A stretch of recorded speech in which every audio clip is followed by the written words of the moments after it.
अस्सलाम वालेकुम नाजरीन, हमारी आज की वीडियो है एक मुफलिस का बादशाह मिस्र पर आशिक होना। वीडियो शुरू करने से पहले आप हमारे चैनल को ज़रूर लाइक सब्सक्राइब करें।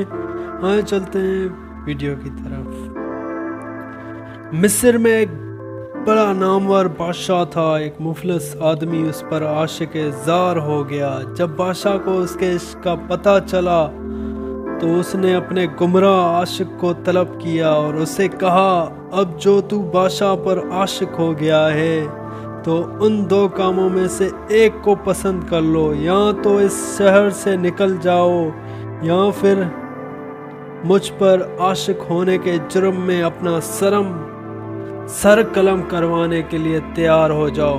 बादशाह ने दोबारा कहा कि मैंने अपना फैसला सुना दिया है, या मेरा मुल्क छोड़ तो यहाँ सर कटवाने के लिए तैयार हो जाओ।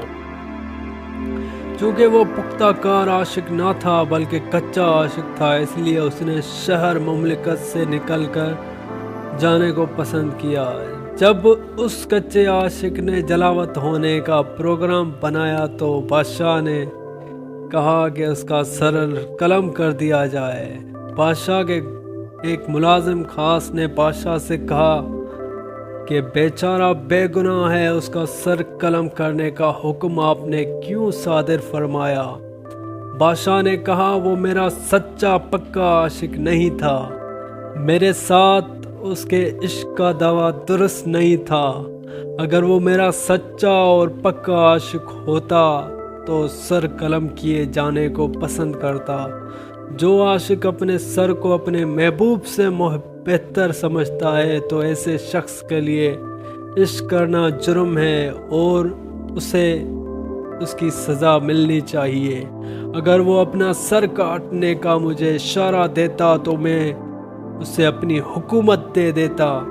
अगर वो अपने गुलामों की तरह अपनी कमर पर कमर बांध लेता तो वो दरवेशी से निकल कर जहाँ का बादशाह हो जाता।